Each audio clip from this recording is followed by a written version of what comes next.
Everyone, we're going to let the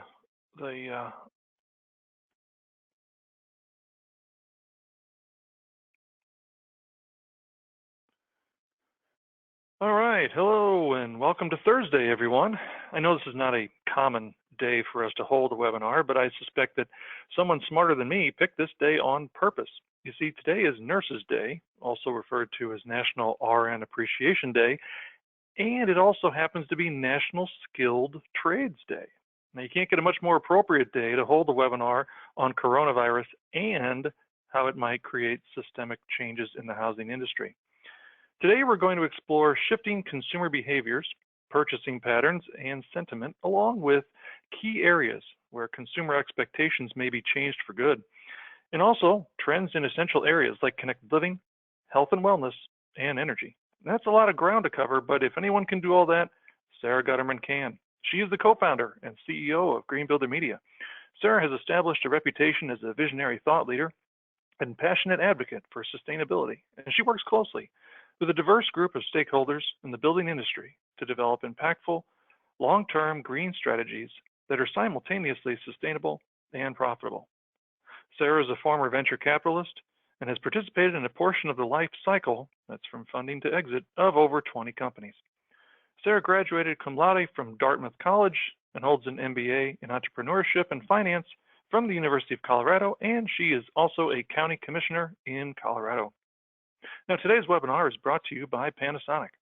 The Panasonic Indoor Air Quality Division is committed to delivering solutions for clean indoor air and healthy home building that make it easier for builders and installers to meet code and comply with stringent green building codes and standards. Panasonic provides and promotes trusted, sustainable solutions that create healthy and productive environments. With the power of Panasonic, you can build healthy, safe homes that guarantee customer satisfaction. During the course of today's presentation, you could submit questions for Sara. Simply use the questions box inside the GoToWebinar control panel on the right side of your screen. I'll review those questions and pose them to her during the Q&A time set aside after her presentation. Hey, Sara, how you doing out there? Hi, Mike. I'm doing just fine, given everything that's going on in the world. Thank you so much for that wonderful intro. Thank you to everyone that is on this webinar today. I'm really happy to have the opportunity to share some of our insights and intelligence with you.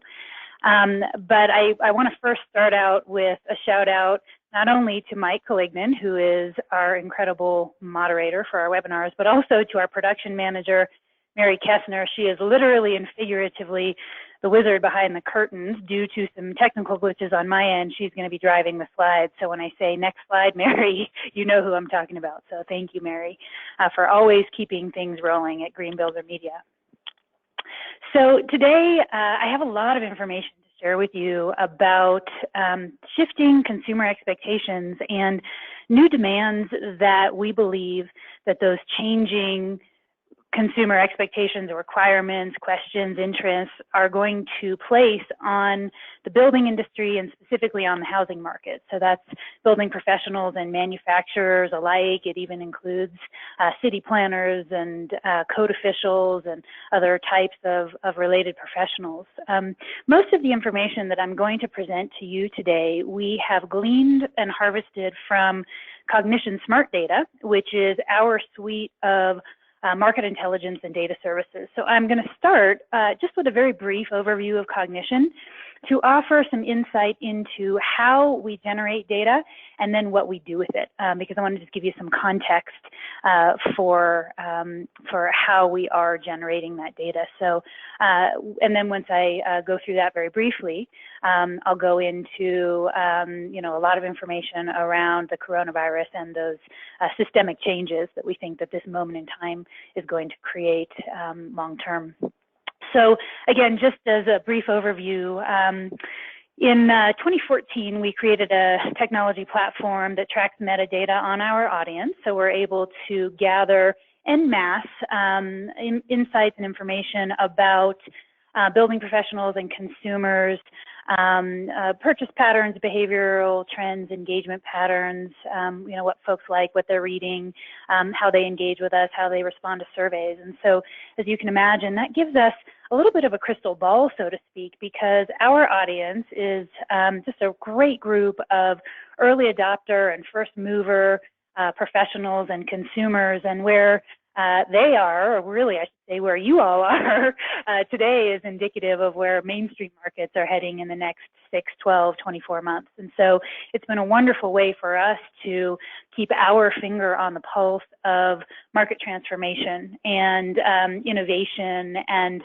again, leading edge demands that really help to change and set the course of mainstream markets. But a couple of years ago, we came to understand that in order to be as relevant and meaningful as we could be for our readers, for our partners, we needed to look beyond our audience into kind of the wider world of web and social media. So we built a proprietary technology platform. It's got a little bit of an Intel inside technology engine, but then we loaded that engine with our intellectual property, so that we can mine web and social media content using contextual filters and parameters that we teach to it, so that the data that we get back is very specific for the built environment. And we didn't want to replicate data that folks can get already in the market around things like housing starts and permits. There's some really good places to get that kind of information, but rather what we really focused on, again, are drivers that enable market transformation, that facilitate change, that create, really drive demand for innovation. And so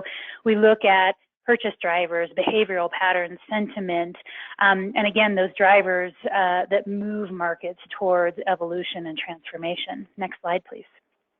So when we are able to bring together the two data sets that I just mentioned, the data set that comes from our artificial intelligence platform that mines web and social media content with our deep vertical audience-specific data, we're able to put together a pretty comprehensive perspective of the market, as you can imagine.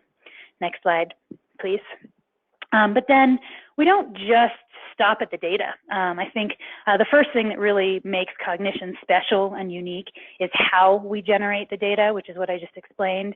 But the second thing is then what we do with the data. So we are able to apply our domain expertise, which really comes from 15 years of working with the leading edge of the market, early adopters, first movers, all of the intelligence and insights that we've gleaned from that process.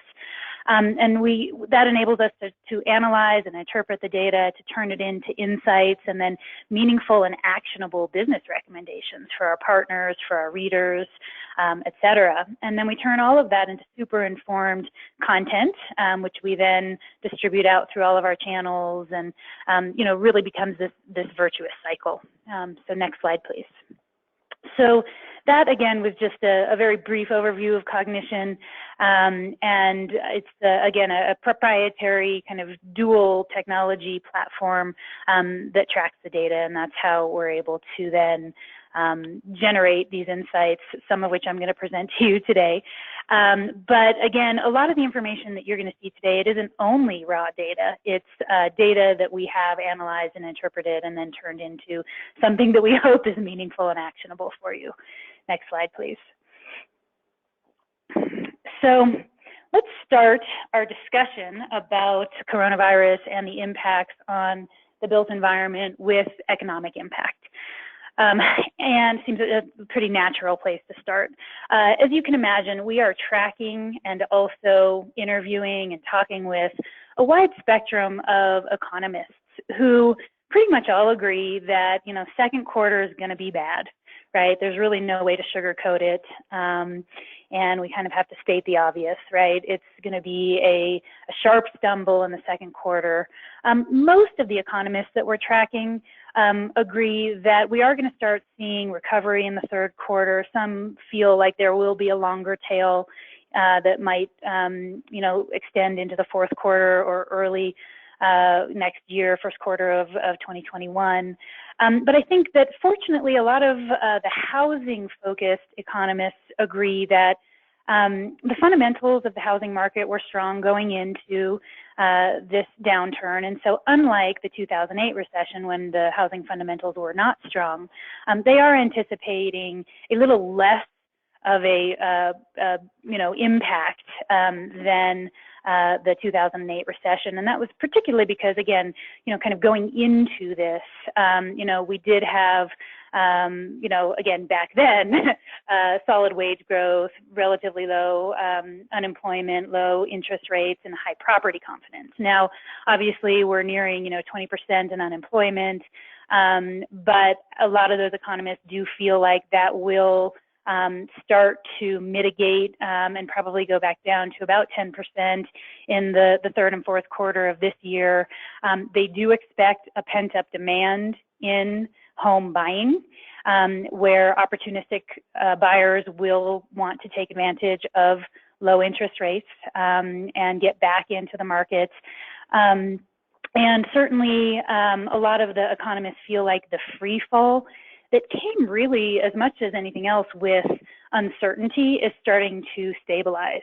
And so already we're actually starting to see builders report an uptick in sales from previous weeks, right? So it was a lower dip, and now that's starting to kind of come back up in terms of numbers. They're also reporting a decline in cancellations, which is good as well. Although I will say that, most economists that we're tracking do predict somewhere between a 20 to 35% drop, depending on who you're talking with, in new home starts in 2020 when compared to 2019. They also do anticipate, a short-term decline in remodeling projects with an uptick a little bit later in the year. I'll talk a little bit more about that in a minute. Next slide, please.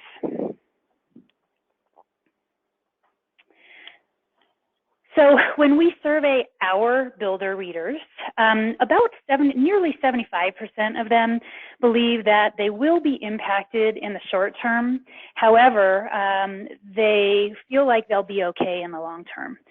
So that's good. That's, a little bit of a different sentiment even than what we saw in the 2008 recession, which was even more doom and gloom.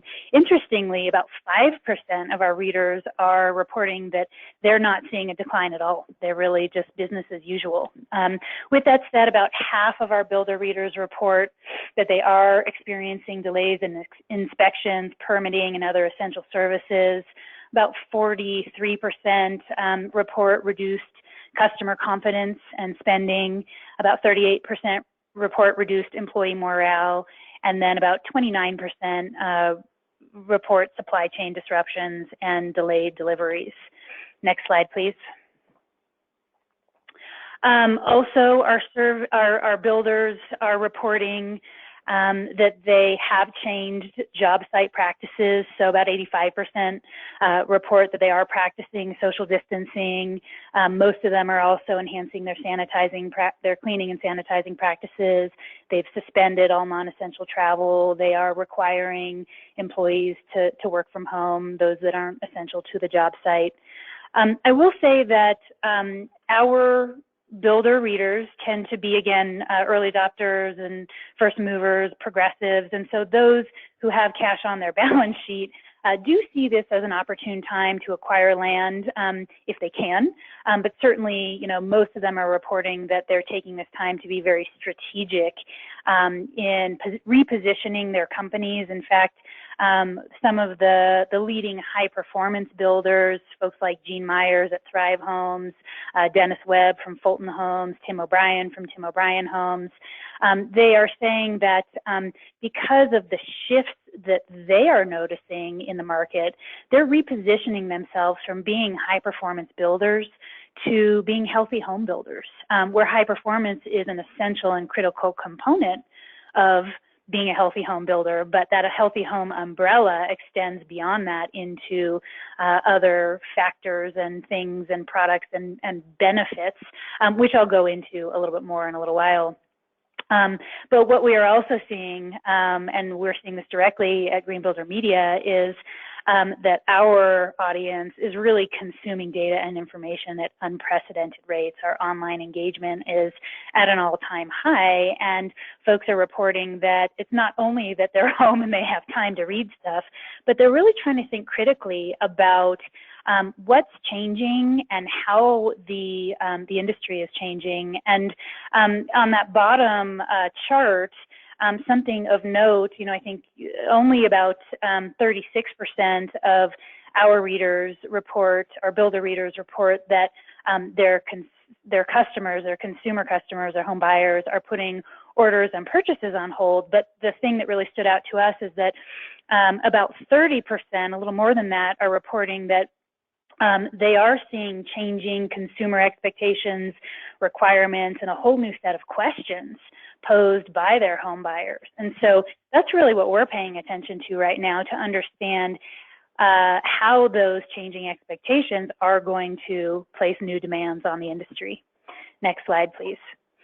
So we asked our builder readers, how do you think the industry is changing? And they reported that about 36% reported that they feel like health and wellness and indoor air quality is going to be the most impacted area of the building industry, followed by resiliency and self-sufficiency, and then a lot of changes around connected living, partly to accommodate for just greater numbers of people working from home, schooling from home, but then also, of course, to address the growth in home health care and telemedicine. I'll get into all of this in a minute, but really, kind of the analysis that we make when we start seeing these numbers, and again, these shifts in expectations and demands and interests, leads us to believe that we're going to start seeing a lot of innovation from building product manufacturers as well as building professionals in terms of enabling homeowners to feel more comfortable in their homes as we adapt to new realities, as we start understanding how we can make our homes and our spaces healthier and more virus resistant, more connected and intelligent, et cetera. Next slide, please. This is a little information that we did not glean from Cognition. This actually, as you can see, comes from Realtor.com, but I thought it was important to note that about 83% of consumers report that their living situation has not changed, and nearly 70% say that their plans to move or not move hasn't changed either. And so I think that these numbers show us that the impact on the housing industry, even at this point, is not quite as drastic as some sensationalist media would have us believe. And then another thing of note is that prices have really been maintained. I think buyers are certainly out looking for a good deal, but sellers are not reducing their prices. And I think that ultimately it sends a positive buying signal for buyers, for investors, for the market in general. And I think, again, going back to those economists that we're tracking, most of them agree that, while we may see some decrease in prices in some markets, particularly, urban areas that, had high and perhaps inflated home prices going into the pandemic, we may see some decline in those markets. But in secondary and tertiary markets, they do anticipate relatively stable pricing. Next slide, please. What we are definitely seeing is an increased level of digitization in the building sector. And I'm not so sure that's a bad thing.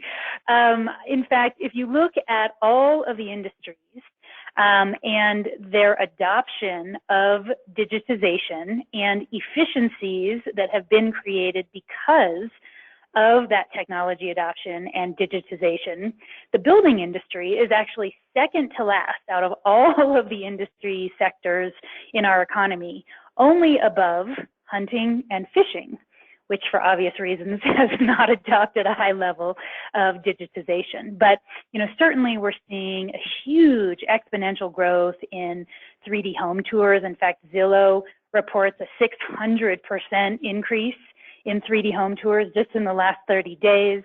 We're seeing an increase in the number of people that are willing to buy a house sight unseen. That number goes up to about 30% for millennials, which is pretty interesting. And then, of course, we're seeing an increase in virtual services like permitting, inspections, appraisals, digital notaries. And again, I really believe that while this wasn't necessarily a choice that the industry made, I think it ends up yielding a positive result for the industry in terms of enhanced efficiencies. Next slide, please. So when we track the coronavirus and the conversation that's occurring online related to the coronavirus, it's pretty astounding. I don't know if you can see in that upper right-hand corner, that's 24.8 trillion impressions about the coronavirus in the last couple of months. I mean, those are mind-blowing numbers. And that's partly because this is the first global pandemic that has ever unfolded online. Next slide. And if we look at the audience, the people, the profile of the people talking about the coronavirus, it's all across the board. It's both genders, it's all age groups, many different interests and professions. It's folks of all walks of life getting engaged in the conversation. Next slide, please. Probably not surprisingly, health and wellness is a major conversation driver with respect to the coronavirus. So when we're tracking all of the discussion about coronavirus, health and wellness is a topic and a theme that comes up in many, many different ways.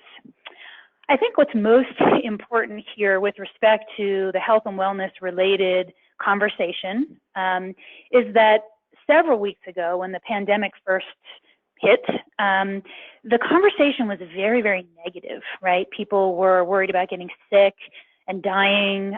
They wanted to prevent the spread. They were worried about losing their jobs and health insurance. And it was just a very, very negative sentiment, lots of fear, very fear-based conversation. However, within the last 2 weeks, there has been a marked shift in the sentiment and the tone of the online conversation around coronavirus as people have come up with creative ways to relieve stress, as they have come up with ways to help their neighbors and their communities. There's a lot of positive conversation with respect to being grateful to nurses and doctors and healthcare professionals. So very apropos, we're having this webinar on this day, as Mike said. There also, there's a lot of gratitude for first responders as well. And so we're really seeing people, kind of cultivating hope. And we're seeing a lot of that positivity replace the negativity. So we're seeing a lot of hope replace pessimism, and that's been very nice to see that people are really choosing, hope over fear. Next slide, please. So as we continue to track this conversation online, we're seeing a lot of dialogue around, let's see, Mary, I think you went one. Oh yeah, okay, sorry. We're seeing a lot of dialogue around the impact, there we go, health and wellness, let's see, nope, sorry, go ahead, one. So we're seeing we're seeing a lot of trends with respect to the impact on mental health, right? So there's this secondary pandemic that is starting to emerge. And so even though I said that there has been a marked shift in overall sentiment, we are seeing threads of dialogue that do recognize increasing anxiety, depression, and stress, partly due to isolation, then of course partly due to economic impact, job losses, fears of what's going to happen, how to pay bills, We are also seeing some increases in reported cases of things like domestic violence and child abuse. And I think that, it's just important to note that, in this time of isolation, folks who were already inclined towards mental health issues, whether those are, folks with, particular types of chemical imbalances, or especially elderly people, they are reporting enhanced feelings of loneliness and fear. Next slide, please. But the good news is that to counterbalance some of that, kind of more fearful conversation, we are starting to see trends in people helping each other, whether it's support groups or neighbors helping folks in their community. We are actually really tracking conversations around things like how video chat combats loneliness, physical activity, better diets, getting more sleep, creating a sense of purpose and a hobby. So I think that as we track, this kind of secondary mental health pandemic, we are also tracking solutions-based conversations that matches, the other part of the dialogue. Next slide, please. So we are also, kind of staying on the health and wellness theme. We're seeing a lot of trending conversation around behavioral modification. So things that people are already starting to do and will continue to do post-pandemic. So a lot of dialogue around making healthier lifestyle choices. Tremendous amount of dialogue and interest in improving the health of their homes and indoor air quality in particular. We're seeing a lot of dialogue around kitchen redesign. So as people are cooking in their kitchens, they're saying to themselves, this design doesn't really work for me, or I want to upgrade my appliances. I want those smart appliances, or appliances that work harder for them. Touchless faucets are, really kind of trending, and things like that. And then, of course, a lot of conversation around home healthcare, telemedicine, and wearables, which I'll get into in a little bit. A lot of dialogue around enhancing the ecosystem of smart home technologies within people's homes to address things like indoor air quality, energy and water efficiency, and then, of course, increasing bandwidth, capacity, and just general intelligence to help facilitate the growth in working and schooling from home. And then finally, we're seeing a lot of dialogue around resiliency and self-sufficiency. The leading factors that are driving that portion of the dialogue include on-site energy production, so solar plus storage, on-site food production to enhance food security, right? So veggie gardens, edible gardens, and then just increased storage in general, so pantries and other storage areas so that people have places to store essentials so they never run out of toilet paper again. Next slide, please.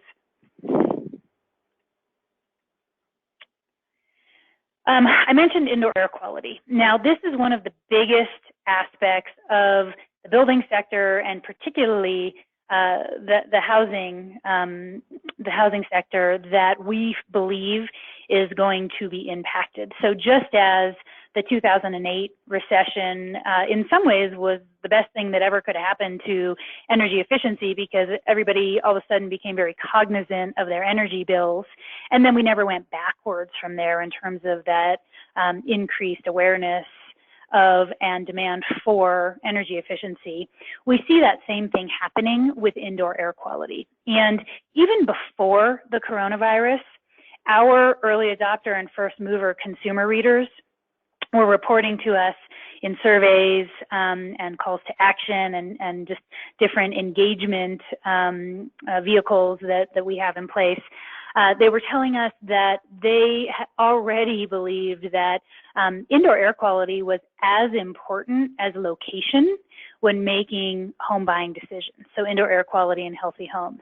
And that's never happened before. That was actually a survey that we conducted about a couple months ago, right before the coronavirus. In fact, our consumer audience was reporting to us that they feel like healthy homes and good indoor air quality is a homeowner right. Right? It's just a basic fundamental right of home ownership. It's no longer a nice to have, it's a must have. And again, that was even before the coronavirus. So we believe that this awareness of and interest in healthy homes and specifically in indoor air quality is just going to continue to grow. You know, you can already see that almost 90% of our early adopter and first mover consumer readers indicate that IAQ is extremely important or very important to them because at the end of the day, they want to keep themselves and their families healthy. Next slide, please. So when we ask our consumer readers what they're doing to improve their indoor air quality, they are using non-toxic materials and finishes and also ventilation and fresh air exchange systems. Next slide.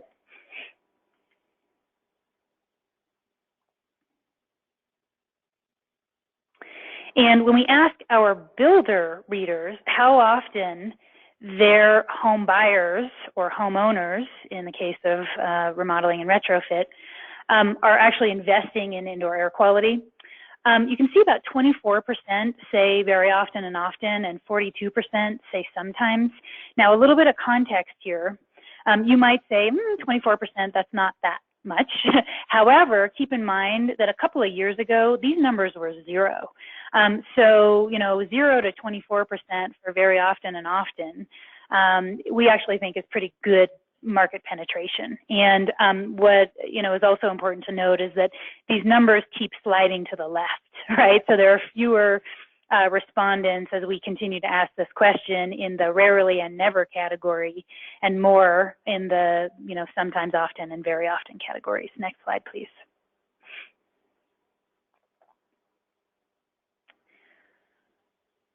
So when we look at trending topics within indoor air quality right now, we see a lot of conversation about and demand for proactive indoor air quality systems that have monitors and sensors that alert homeowners when you know, their indoor air quality is bad because there's VOCs, CO2, dust, pollen, you know, humidity and temperature is high or low. But what we're really seeing now is these demand-controlled systems where it doesn't just stop at sending an alert to a homeowner, but it actually integrates with mechanical systems and ventilation systems so that if a monitor or a sensor recognizes bad air, it kicks on a vent fan or a range hood or an ERV. And here's a shout out to our sponsor Panasonic with their Cosmos system. You know, these systems are becoming more available.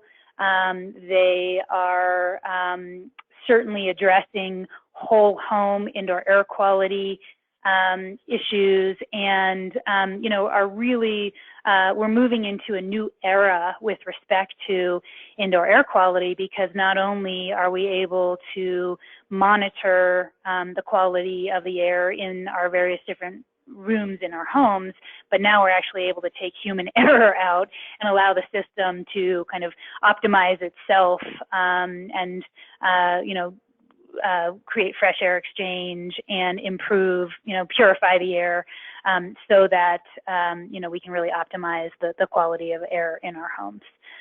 Next slide, please. The other thing that, you know, we're seeing, not so much in terms of the online chatter, but when we talk, and this is more anecdotally, with our building professional audience as well as our manufacturer partners, there's really this growing conversation and interest in conversation around and interest in really understanding how to solve for indoor air quality. You know, and of course that begins with understanding your situation, right? That situational awareness, really understanding what the health risks are in your home, whether it's a new or existing home. Making sure you have the right kinds of sensors to give you that real-time data. Understanding how to mitigate the risk, whether it's cleaning air with proper ventilation, filters and fresh air exchange, cleaning surfaces, using antimicrobial surfaces and eliminating mold, et cetera. And then having that procedure to do the ongoing monitoring and management, whether it's with sensors and monitors, and then understanding what your thresholds are. What does that mean? And it could mean something different for each individual homeowner in terms of what is an acceptable level of of toxins in your home, whether that's dust. My husband has allergies, so we have to have a very dust-free home, or else he gets clogged up, whereas I have a higher tolerance for dust. We happen to live on a bluff, and it's pretty windy where we are, and so any day the wind is blowing, we have dust that comes into our house inevitably, and so we have a particular threshold that we have to pay attention to. So I end up cleaning a lot, as you can imagine. But every family is going to have their own threshold. And this is really a process.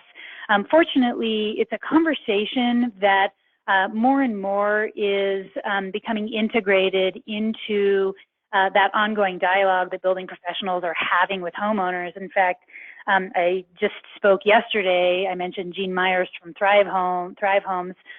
A lot of our audience knows who he is just because he's, built a wonderful organization at Thrive, and they've been a leading high performance builder for a long, long time. But he actually renamed to Thrive because of their focus on health and wellness and indoor air quality within homes. And, I know Gene is just one example of many builders right now who are trying to understand how to have a more robust dialogue with home buyers around health and wellness and indoor air quality, and really creating a strategy, not just to open that dialogue and to have that dialogue so that homeowners can understand the importance of it and make it a priority, but also so that they can maintain that priority successfully and effectively as they live in their homes. Next slide, please.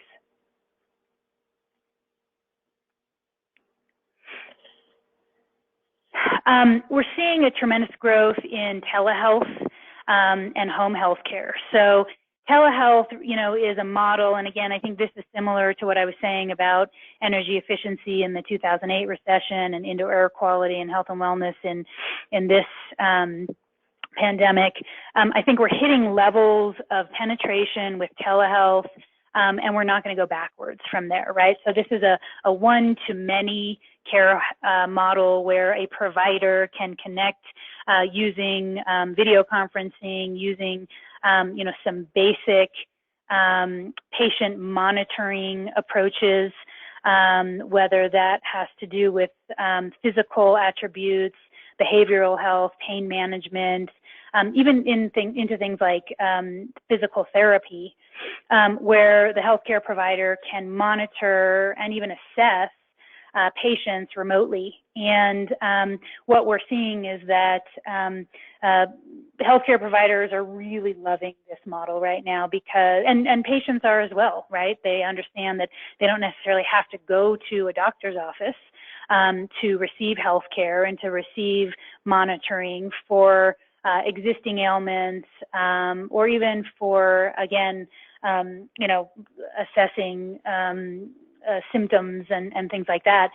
They don't have to travel. They don't have to sit and wait in an office. They can do it remotely. So there are benefits on both sides of that equation, and we really anticipate that telehealth will continue to transform the healthcare system into the future. The reason why I bring it up with respect to, kind of changing consumer demands and, kind of transformation in the housing sector is because what we're starting to see is more of a demand for things like sanctuary spaces or home health care spaces. And so this may be something that, you know, builders and architects may need to start thinking about with respect to solving for some of the problems and just, again, changing expectations that we're seeing. This also ties into this really quickly growing trend of aging in place and assisted living technology. So we're seeing a lot of boomers and a lot of Gen Xers who want to keep their boomer parents in their homes for longer, and especially now, you know, there's just a dramatic decrease in interest in moving, you know, aging individuals into nursing homes, particularly with this pandemic. And we just think that that's a trend that's going to continue, you know, in terms of trying to keep people in their homes for longer. And so I think there are going to be some shifting design impacts and certainly connected living impacts with respect to keeping people in their home for longer and those what we call assisted living technologies. Next slide, please. So again, there's telehealth and then there's home health care. They're related, although a little bit different. We are starting to see a lot of innovation with respect to home health care, which, you know, obviously starts with people just getting more confident and comfortable with video conferencing and data exchange. But there's a lot happening with remote patient monitoring, social robots and chatbots and sensors. And in fact, next slide. What we're actually starting to see is the transformation in wearables.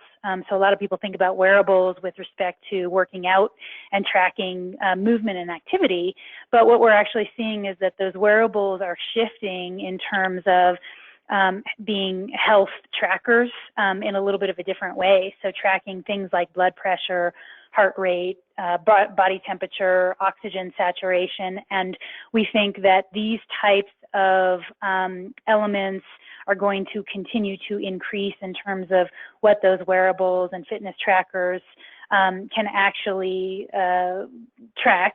And we're actually starting to see now with some of the advancements with like Amazon and Google that wearables can be important in terms of, you know, contact tracing and things like that as well. So we see a lot of growth in this segment in general that just ties into, you know, telemedicine, home health care, remote monitoring, et cetera. Next slide, please.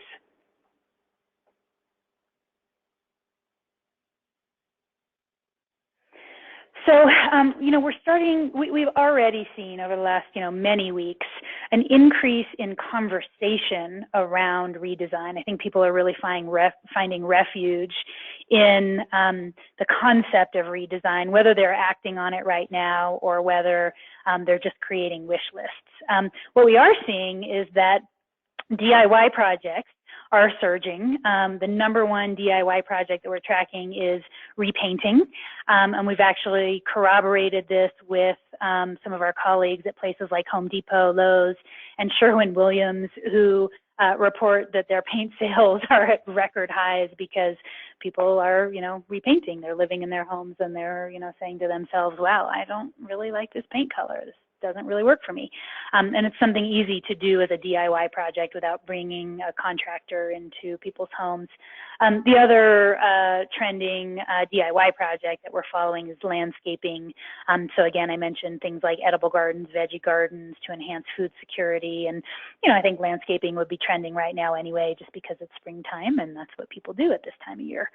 But what we do believe is that while the professional remodeling segment is down for obvious reasons because, as I just said, people, you know, don't want contractors in their homes. We really do anticipate a surge in remodeling, professional remodeling projects, and a pent-up demand. You know, certainly there's questions around when that will be. When we look at, like, for example, the Harvard Joint Center for Housing reports, they anticipate it's going to have a little bit of a longer tail into the end of the year, early next. We've seen some other economists say that it might not be that long, but we do anticipate a pent-up demand. As I mentioned, we are seeing a lot of interest in some downsized, more private spaces, whether those are used as sanctuary spaces for just relaxation, meditation, yoga, or we're also seeing people get creative about work spaces. So rather than working at their kitchen table or counter, they're finding spaces like little storage spaces under their stairs that they're converting into, work spaces that they can take Zoom calls at. Next slide, please.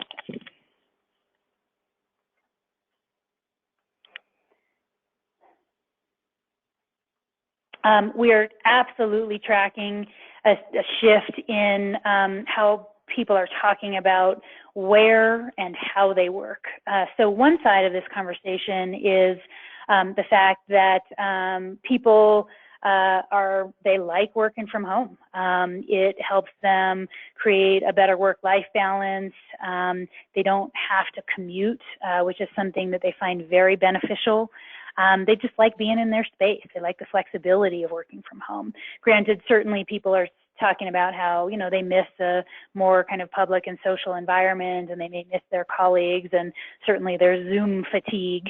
But in general, we're really seeing a lot of trending conversation around people liking to work from home and wanting to do that more as opposed to less in the future.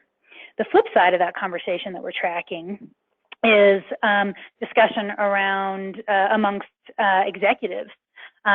So we're, tracking these online conversations and actually having, conversations and interviews with executives.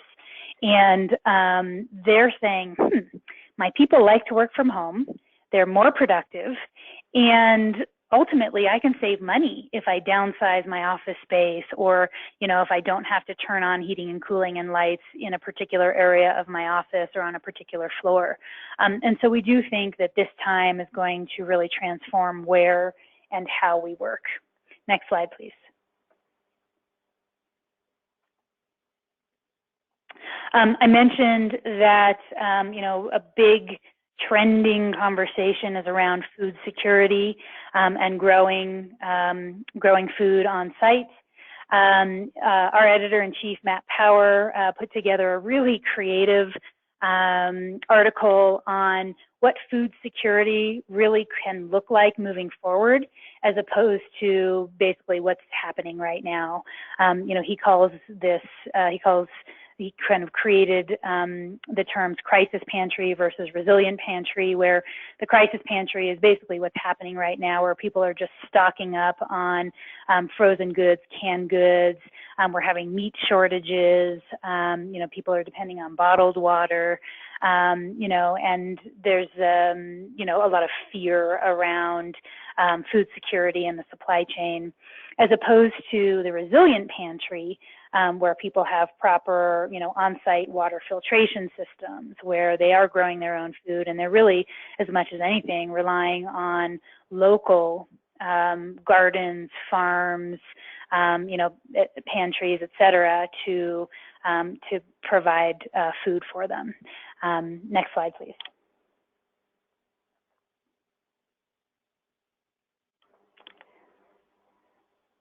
And, as I mentioned, there's been this big upsurge in, or uptick, I should say, in just the return of the garden, interest in gardening, where it isn't just folks who have outdoor space to plant things, but people in urban areas bringing the outside in with potted plants and living walls and things like that. Next slide, please. Another really interesting thing that we're tracking is the correlation between coronavirus and climate. This started when NASA sent satellite images of Wuhan, pollution levels in Wuhan, from this year versus last year and previous years.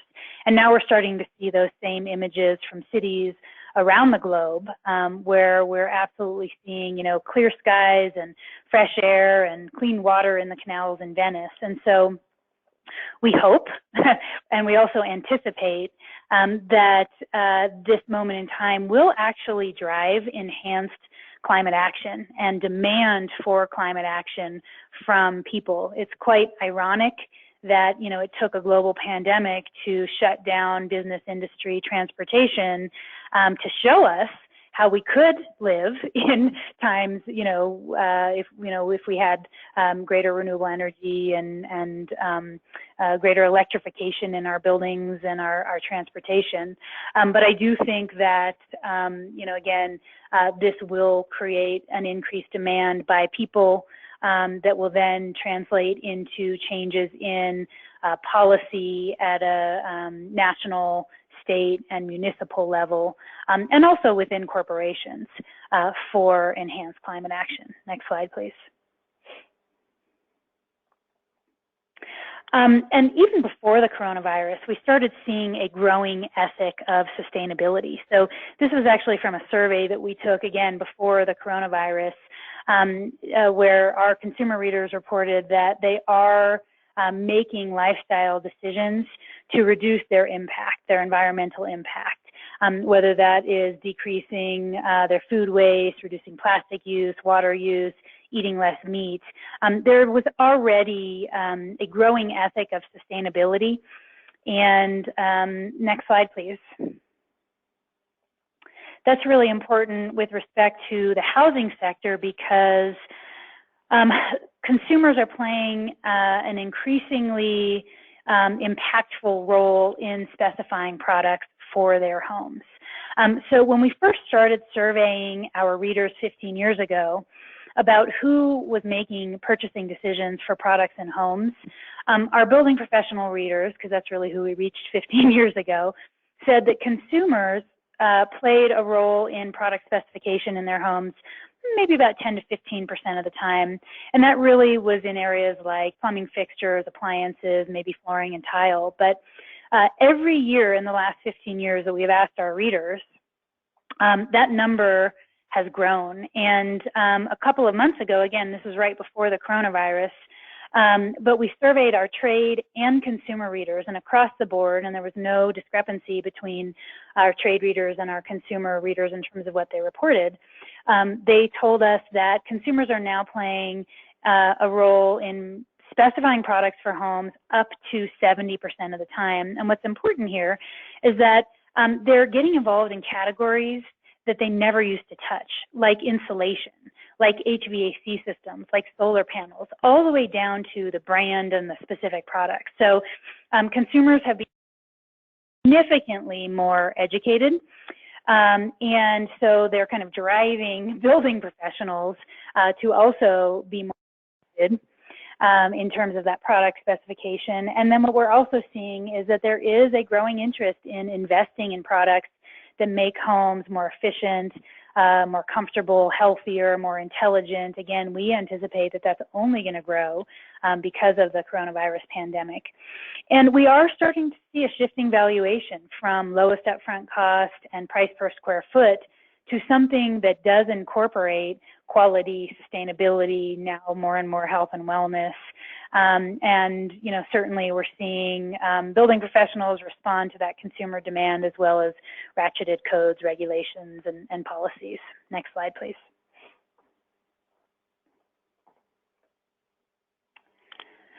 So as we come out of the coronavirus pandemic, you know, there's some kind of silver bullet questions that I think we need to ask ourselves.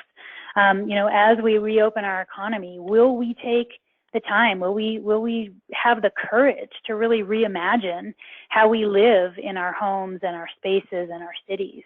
Will we think about redesigning our cities for people as opposed to vehicles? You know, I think Milan is one example. They've closed 22 miles of their streets to vehicles, and they're just going to have them available for cycling and for walking, for pedestrian traffic. That's pretty innovative. They're rethinking how people live in their cities. Are we going to create a new mandate for renewable energy, reduced emissions, and other, you know, Green New Deal strategies? You know, I have Germany on here as an example. They just reported record high solar generation because of the lack of air pollution. You know, I think We've already, kind of been tracking how the millennials are going to impact the housing sector. There's 86 million of them, but now as Zoomers start turning, 20 plus, there's 67 million of them, and both of those generations have an innate ethic of sustainability. So I think we need to think about how those generations are going to impact our the housing market moving forward. There's a question around, will people in cities and dense urban areas flee to the suburbs? Do they want more space? Do they want to go live in the countryside? Do they want kind of that American dream house with a big yard so their children can play outside and, to kind of mitigate risk if something like this ever happens again? Next slide, please. What we do absolutely see already is that there's a growing awareness around the fact that buildings really do contribute substantially to fossil fuel consumption and to emissions. So even with transportation and industry and manufacturing, largely shut down across the globe, we're really only down about 5.5 to 5.7% in terms of our emissions, which really shows the impact that the built environment has on, again, fossil fuel demand. And so what we think this is going to continue to drive is that demand for net zero, and really establish that net zero imperative for the built environment. And then that will further drive innovation in areas like, solar, PVs, inverter storage, heat pump, water heaters, and HVAC systems, a variety of different products within the home that really help get us to net zero. Next slide. I'm almost done.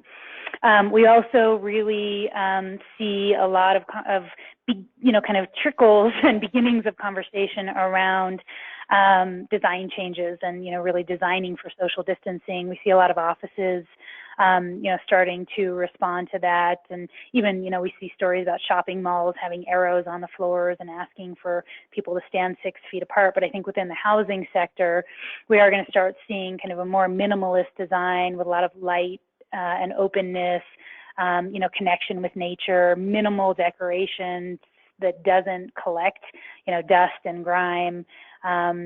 We will, start seeing, I believe, a lot of increased demand for those touchless technologies, like faucets. We'll see, more bidets, voice-activated products in commercial spaces like doors and elevators, hands-free light switches, and things like that. Last slide, please. So, again, I think this is a really interesting moment in time. I feel like certainly we have to be realistic about what's happening in the world with respect to, the economy and some of the drastic things that are happening. But I am the eternal optimist, and I'm very hopeful that there will be some positive change that comes from this moment in time with respect to the housing sector, as well as just general innovation and climate action. If you're interested in more information, please go to greenbuildermedia.com. We have a whole COVID microsite where you can download all kinds of articles, as well as we have a couple specific reports, coronavirus in the housing industry, and then coronavirus in health and wellness. And they're just, on that COVID-19 microsite. And then I've got my email there as well. Feel free to shoot me an email if you have any questions. And I kind of went over my allocated time for presentation versus Q&A, but I'm more than happy to stay on the line for a little while longer to answer any questions that folks have. Well, that's good, Sara, because we do have some questions, and I encourage people to send in any questions that they still have into the questions box. We're going to get right to them. The first question comes from Ravi. He wants to know, do you see a shift in apartment sharing by millennials? So that's a great question. And, I've been seeing a shift in kind of build to rent in general, I know that's a little different from your question. I think that, and from what I've heard, there's a reduction in interest in, kind of build to rent models. With respect to apartment sharing, I have to say that the verdict is still really out in terms of what's going to happen in the long term with respect to people, like continuing to want to live, say, in urban areas or more densely populated apartment buildings, or, will they spread out more? Will they move to, less populated areas, whether those are, secondary or tertiary markets, whether those are, buildings that have maybe smaller apartments but single occupancy. I think there may be a shift in apartment sharing amongst millennials. But again, I think it's a little too early to know one way or another how this is going to end up and impact that long-term behavior. I certainly think that if folks don't shift their model, they may at the very least become more aware of safety precautions that they need to take seriously in order to maintain levels of health. All right, I want to move on to our next question. It comes from Drew. He wanted to know if there are any increased concerns about photo manipulation when it comes to selling homes via a completely online or via virtual tour. That's a great question. And honestly, I don't know. I mean, you're right. I feel like that is a potential concern, and certainly, that's a kind of a buyer beware thing, and something that would, folks would need to be careful of, especially if they are buying a house sight unseen. I think also it probably depends on the seller, right? So if you're buying a home from a reputable builder, it's probably less likely that they're going to sabotage photos and, Photoshop them. However, I think with anything that we buy online, especially from private sellers, we always risk, buying something that's not quite, ends up not quite being what's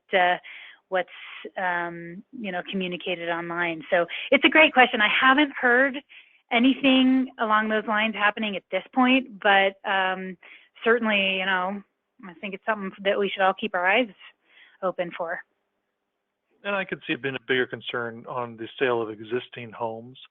Yep. Because with the new home, if the builder's still around, more than likely, especially in a production setting, you're going to be able to find them, as opposed to the sale of the existing home. Is that homeowner, they split town, you may never be able to track them down again.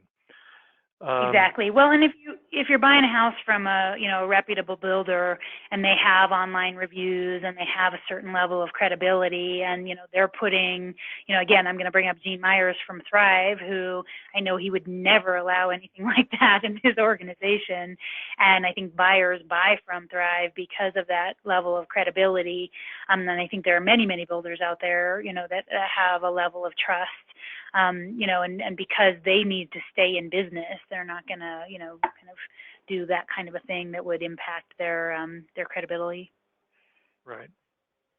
Wanted to get to a question from our friend Fernando. He wanted to know if there are any conversations that you're picking up on in regards to building code changes to incorporate, if not pandemics, just other health and safety issues in either building or urban design. Yeah, hi Fernando. Hope you're doing well. I know who you are. So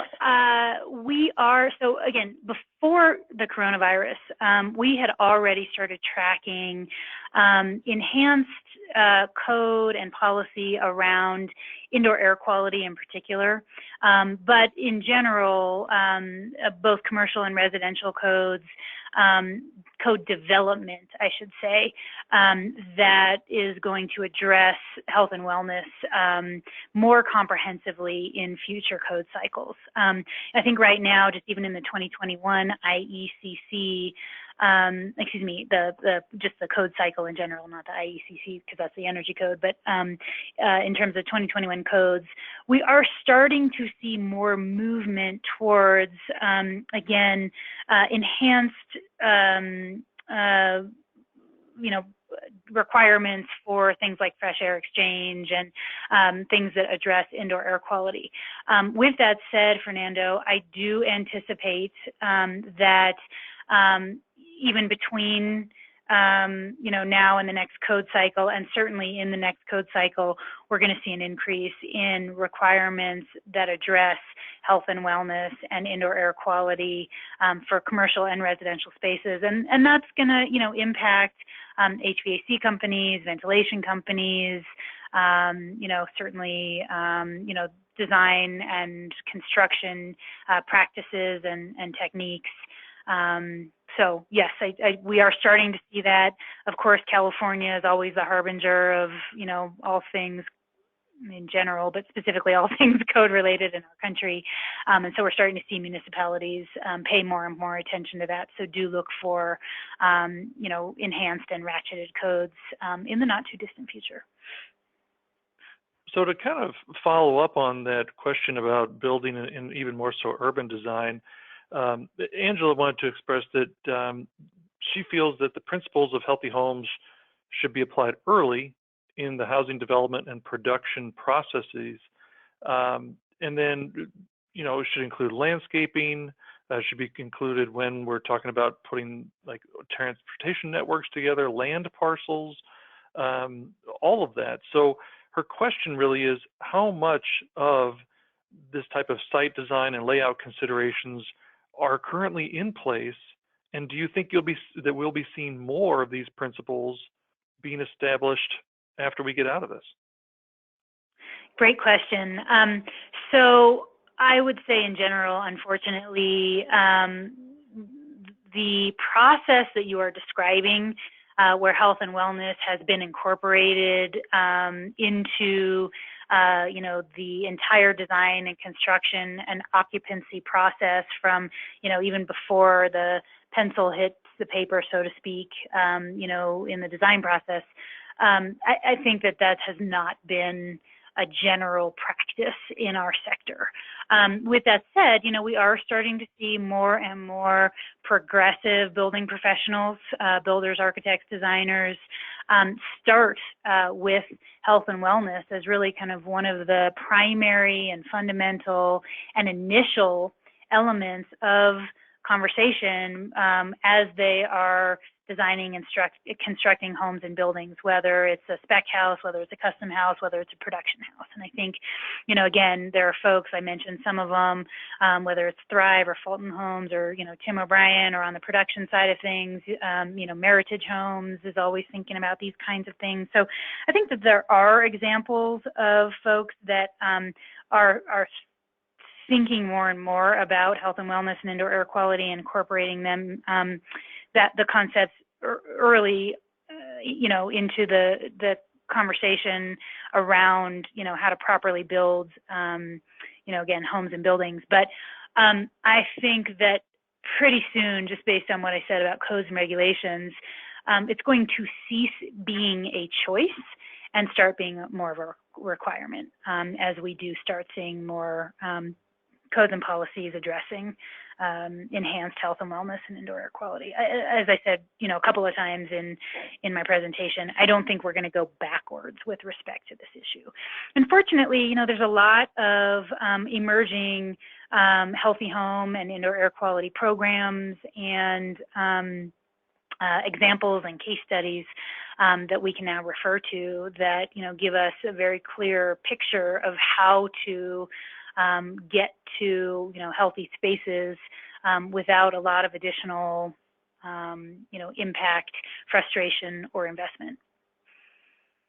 I want to stay on the topic of infrastructure for just a second here, Sara, because Sean was asking a question about, from that infrastructure standpoint, has anyone that you can tell started addressing the several orders of magnitude increase need for bandwidth?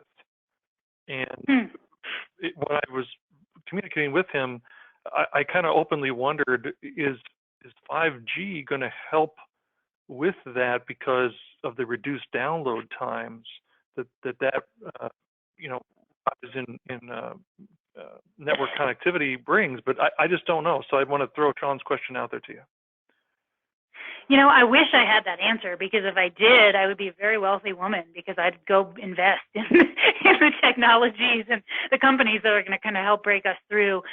You know, from what I've heard of 5G, I mean, it certainly has the potential to address a lot of our bandwidth issues, and to kind of bring us to the next level with respect to connectivity.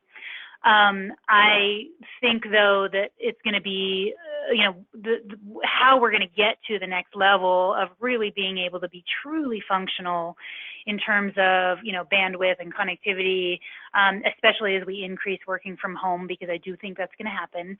I think it's going to have to be a combination of things. So it's, you know, 5G, but it's also, you know, other devices and technologies in that ecosystem of smart home technologies, in connectivity technologies that not only address bandwidth, but also address security and privacy.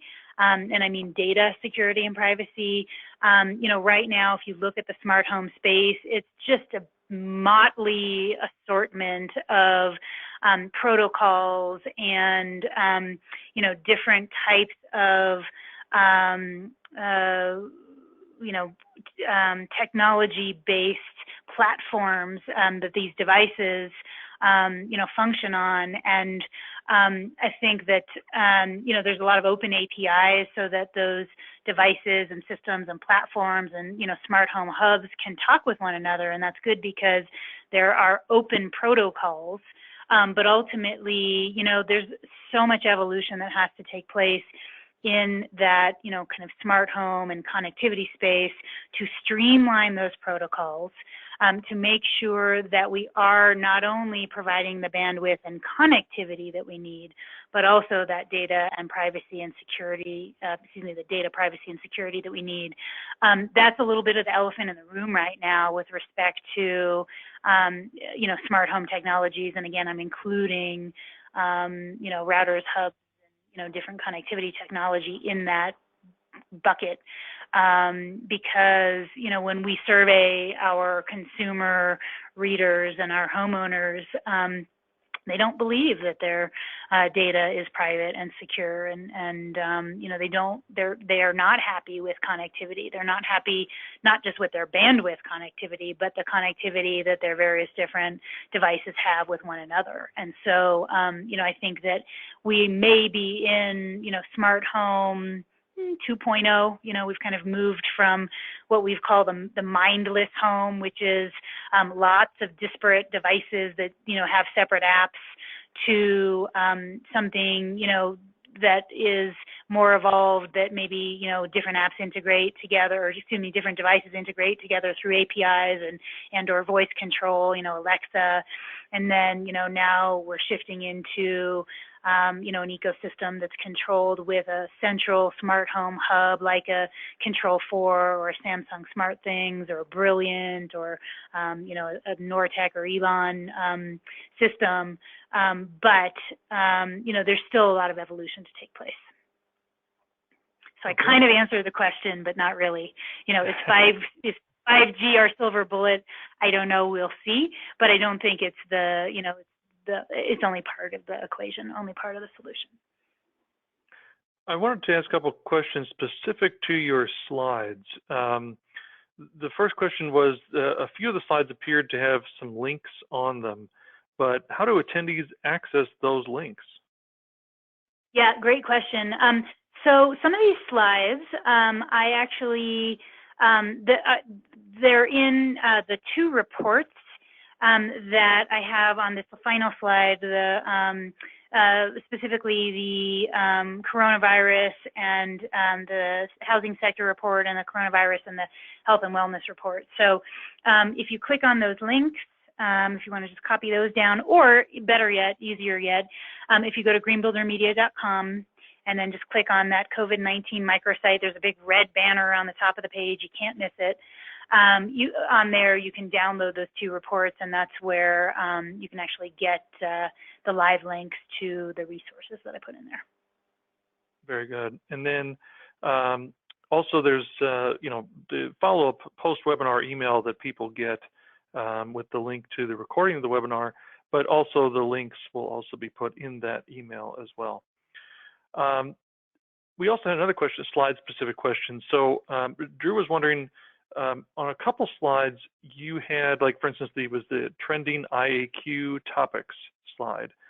You had different words, and the words are different sized, and I've seen those kind of visual aids before, but his question was, do the colors that you were using for those different words represent specific significance? Yeah, great question, and sorry, I should have explained that. So yes and no. In the word clouds that, and it's funny because I used to hate word clouds. I used to just think they were pretty useless. But then as we have, started gleaning information through cognition, I've really come to understand that they can be very useful visual tools just to show kind of the emphasis of certain words and the impact that those words have, when talking about certain topics or trending conversations relative to other words. But again, they're just visual tools. In the word clouds that have red and green words, red is negative sentiment and green is positive sentiment.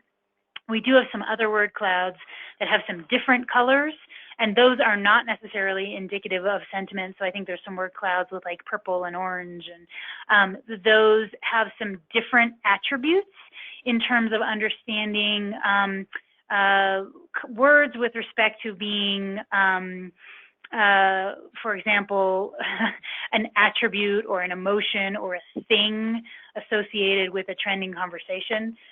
So I would say in general, though, the word clouds that had red and green words, that meant something. The other colors mean something different, but it's a little more nuanced and complex and not as straightforward. You'd have to look at each word cloud to see what the color meant, if that makes any sense. No, it does. It means it did mean something. It wasn't just wonderful colors that you chose. All right, I want to put out the final call to everybody for questions, and I do have a final question here if we don't get any more, and it's from Alan, and he wants to know if you think there's going to be any interest in portable air disinfectors from homeowners, where they can deal with viruses a little bit more properly than built-in technologies. And also, are you seeing any buying trends towards air cleaners? Yes and yes. I think there's going to be an increased demand in anything and everything having to do with air and space purification. We've already started to see that. It's growing in interest and importance, and I think we're going to continue to see that. I think there will be certain folks that want these kind of integrated whole home solutions that hook into HVAC systems and ERVs and vent fans and range hoods, but I think that there will be other folks that want portable solutions. And just as we'll look at the humidification space, same thing there. Folks have historically, some have wanted integrated systems that incorporate into their whole home HVAC system for humidification or dehumidification. Others are fine with just a little portable unit. So I think we're going to see a range of things. I think we're going to see more of an interest in things like UV lights in bathrooms and other spaces that clean and purify the air.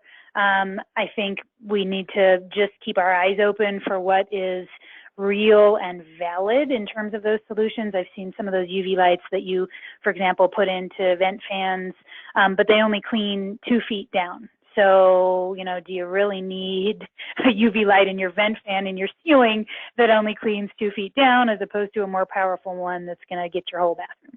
And then what about the spaces where you don't have a vent fan? But, I think there's going to be a whole range of innovations that, as I mentioned earlier, are going to help us adapt to new realities of kind of pandemic proofing our homes. And that can be, air purification solutions, again, portable and non-portable, lighting solutions, antimicrobial surfaces and finishes. We're seeing, a lot of interest in that as well, antimicrobial paints even.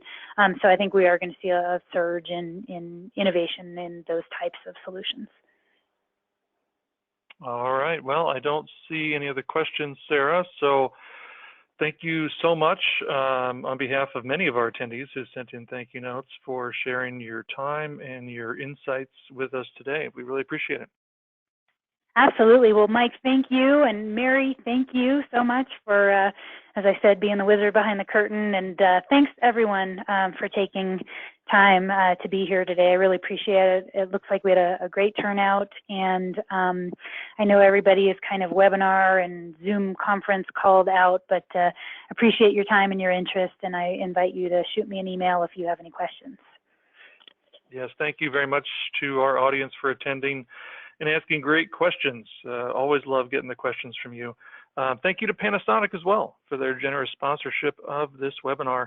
And finally, I have to apologize for earlier. I was not talking to you from the future. Today is Wednesday, not Thursday, as I said at the top of the webinar. But the thing is, I was thinking ahead to our next webinar, which will be next Thursday, May the 14th. And it will take place at our normal start time of 2 p.m. Eastern. See, now that we have the final results of the 2021 IECC, we'll be joined once again by Jim Myers to help us figure out if the new energy code contains massive changes or just incremental improvements. I hope you'll join us next week for that synopsis. Until then, please continue to stay safe, stay healthy, and take care of yourself and your family. Goodbye.